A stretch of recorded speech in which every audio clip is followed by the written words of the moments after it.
controversial sign. So our black brothers and sisters, Latin brothers, you want to stay in Christianity. This is what a pastor did. Canada, stay with me. You got me? Okay. The controversial, this is it right here. Let's play, y'all see that? Look at it. The black pastor wrote, black folks need to stay out of white churches. White folks refuse to be our neighbors. You know this black minister caught hell because he had that posted. And he's telling the truth. He got his wake-up call. And he want to bring it out. This was on Fox News. It's against the law and it's against the Negro to wake up. Exactly. Is this sign reverse racism? Black folks need to stay out of white churches. Volume, come on. The pastor of a black church in Birmingham, Alabama, put up this sign in reaction to a white mega church hiring a black minister and opening a branch in one of the town's poor neighborhoods. Hello and welcome to A Spirited Debate. I'm Lauren Green. Voice is a little raspy, so bear with me. The sign really is reminiscent of the days of Jim Crow and segregation laws, but this time it's a black pastor's sentiments. It's a reaction to the 40,000-member Church of the Highlands creating a branch in a high-crime neighborhood. So is the pastor right, or is he taking an unholy stand? Here to debate is Dr. Alex McFarland and Ellen Ratner. Welcome to you both. Oh, God. Okay, I didn't want to see no more. They're pissing me off. So they opened a mega church and then put a black pastor as the figurehead. So this other black minister got pissed off and said, why are we going to white churches? They don't accept us. Now he's catching hell behind it. Give me the next video. In case you Negroes don't want to leave the white churches, give me the friend of America, Dylan. The one that was hungry. Yeah. This is the one that needs Here's your friend. You want to stay in your black church, right? You want to serve white Jesus. Let's watch the friend of America. Play the video. I'm guilty. We all know I'm guilty. I'm guilty. We all know I'm guilty. What happened? The night 9 black people were shot inside a Charleston church. Because he was killing other believers. This chilling police surveillance tape was taken the day after the shooting, June 17, 2015. I went to that church in Charleston. And,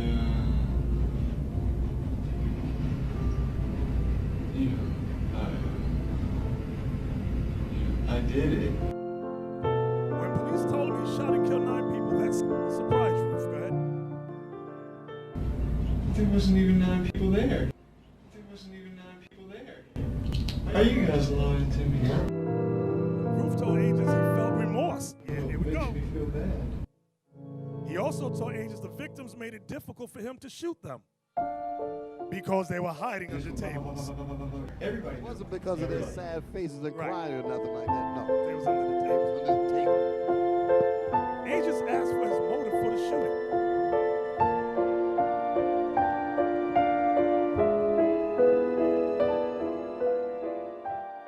I just finally decided I had to do it. Somebody had to do something.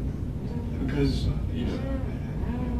black people are killing white people every day.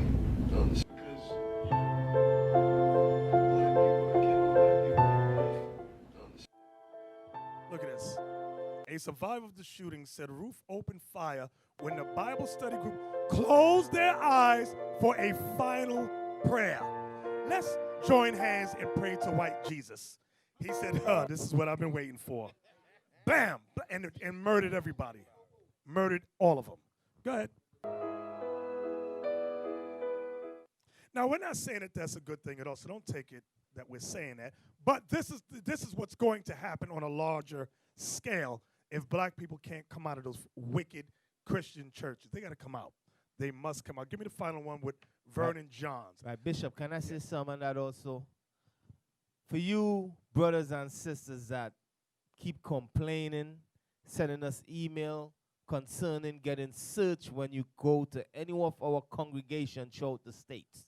All right, listen, we ain't want to hear nothing because the security that is set up is for your safety. You understand? That's why the security is set up, because you got crazy people out there. You know, some of you all carry knives, guns, all. You got crazy people up there. You got crazy people out there. And those of you all that come amongst us, you all want to come amongst us and feel safe. You understand? Everybody inside here, we shouldn't be worrying if this brother got a weapon on him, or if this brother got a weapon on him, or if this sister got a weapon or so forth. You understand? If you all come amongst us and you all got a weapon, we say, listen, we got to hold that, or you got to take that back home or something. You can't come up in here with no guns. You understand? So that's why we got security for. So you all stop complaining, man. It's for your safety. There you go. You understand? Hey, remember a woman brought a knife to one of our gatherings. Yeah. Y'all remember that? Okay. So that's when we was like, oh, hell no. Everybody getting searched. Exactly. Go back, Canada, go. I want the words under the video. A lot of you may have never heard of Vernon Johns, but I saw this years ago. At the bottom it tells you, Vernon Johns preceded Dr. Martin Luther King as pastor of Dexter Avenue Baptist Church, and he strived to wake up a sleepy congregation to injustice. He was fired by the congregation, but paved the way for Martin Luther King, who built on the foundation Johns had laid. Now, he was doing all kind of reckless stuff, which was good stuff. But the what is it called when you have a board? The board of directors of the church hated him. Now, let's watch this. As you all know, Deacon Hill, Coach Hill, whom we all knew and loved, was killed this past week by the Montgomery police when he suggested to them that they had beaten another man sufficiently. Brother Hill was my friend. He was your friend. He was these three boys' father. He was this woman's loving husband. Brother Hill was a good man, a courageous man. Last week, Brother Hill found a cause worth dying for. I envy him. Like Moses, he was a peaceful man who saw something that so horrified him that he was compelled to act. They say he was interfering with the policeman in the execution of his duties. Well, I say he was carrying out God's program. Now, I don't have to remind you about the Ten Commandments. Brother Hill knew that the simplest and the clearest of those 10 great commandments was, thou shalt not kill. God never said, thou shalt not kill unless you are a police officer. He most certainly did not say, thou shalt not kill unless you are white. Last week, a white man was fined for shooting a rabbit out of season. But it's safe to murder Negroes. A rabbit is better off than a Negro because in Alabama, niggers are always in season. And I'll tell you why it's safe to murder Negroes. Because Negroes stand by and let it happen. When the Klan burns a cross, it is a message. The next step will be a lynching. As I watched the cross burning outside the church last night, it occurred to me that the crucifixion was just that, a lynching. And isn't it ironic that everything we worship was made possible by a lynching? Because at that ultimate moment of death, Jesus spoke the words that transformed a lynching into a crucifixion, that made Jesus not a condemner, but a redeemer. He said, Father, forgive them, for they know not what they do. But the white policemen who are free day after day to murder Negroes know what they do. And you know what you do. When you stand by and watch your brothers and sisters being lynched, it is as if you stood by while Christ was being crucified. Woe unto you, scribes, Pharisees, hypocrites. That's what you are. Because you sit here every Sunday morning praising Jesus while you know that every Saturday night your brothers and sisters are being murdered and you say nothing, you do nothing.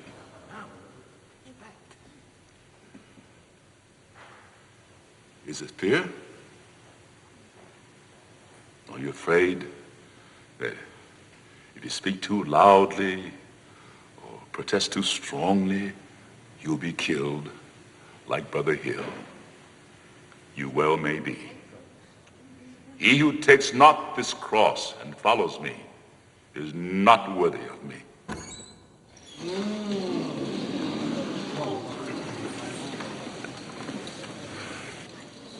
Are you worthy of Jesus Christ? Or are you only worthy of the state of Alabama?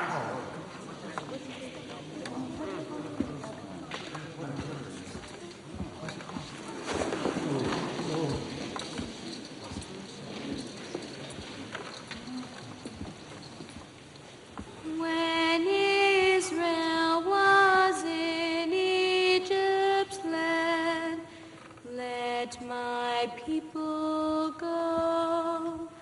Oppressed so hard they could not stand, let my people go.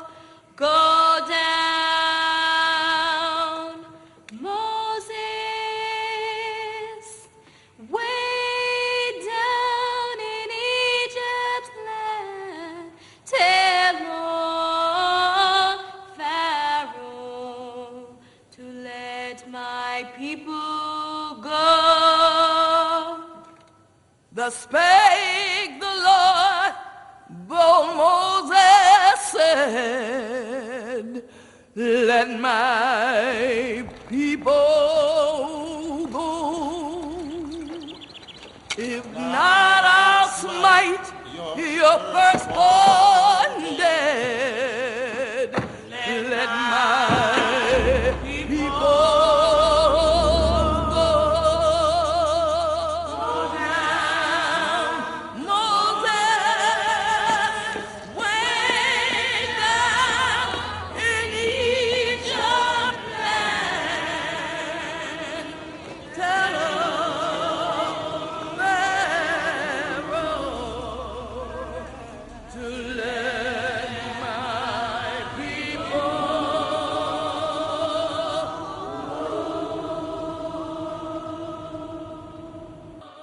And he hated him. Said you're trying to stir up all the Negroes in the church. That he fired him. That whole board, thank y'all right there. So what we saw, now we're ending it. What we saw that it was reminiscent of many of the things we see today going on. And we have to, the teachers, they go out on the streets. We must speak about all the oppression and injustice that occurred to our people. And the reason I like that because of the song that they sang comparing what we went through with Moses in Egypt, the Israelites. That's what really caught me when I watched this thing because that's what they were saying. Malachi, you want to say something? Yeah, Bishop, you see how they frame laws to try to make it where you can't speak against the injustice. Right. Instead, you speaking against the police officers. Right? It's the same way how they came up with that law today. They call it black identity terrorism. All right, so Extremists. right, extremists. So now, if you identify yourself as being black and you identify yourself with any kind of identity, but mostly they focusing on the Bible. That's what they really focusing. That's what it's really designed for. All right, Satan doing this thing, trying to set up things for when he's ready to come against us in the future. You understand? So they set up these laws. So you're gonna meet the point where, and the way they program it is that, oh, you speaking against police officers. You saying that's how they set it up today. So it's the same laws and so forth that they setting up that they set up back then, and that was a Jim Crow law when you check into it, where you couldn't speak against police officers. That was a Jim Crow law. You understand? The same thing they set up today, you know? And that's a play on words, too, because everything that he wasn't speaking against police officers per se. He was speaking about the oppression. And because it involved the murderous police officers that murdered them, then they say you're speaking against them. But today's lesson is showing us that we must push onward and help our people come out of these Christian churches, particularly the white ones. The black ones we could possibly work with. Reach out to the black ministers. I want y'all to listen good. If we can reach out to many of these black ministers, set up meetings where we can sit down, go through scriptures, have a PowerPoint presentation. There are many avenues we can take. The Flyer Mission is just one, and y'all brothers are doing an excellent job. So today's class was meant to inspire us. Are y'all inspired? Yes, sir. All praises. Shalom. This is Bishop Nathaniel of Israel United in Christ. Please subscribe to our YouTube channels. Stay up to date with our latest events, music, and classroom lessons.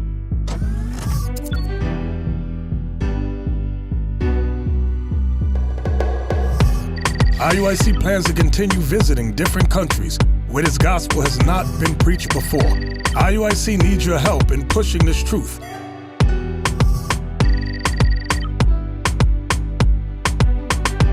So join us. Subscribe to our Instagram, Facebook, Twitter, and podcast, and stay up to date with us.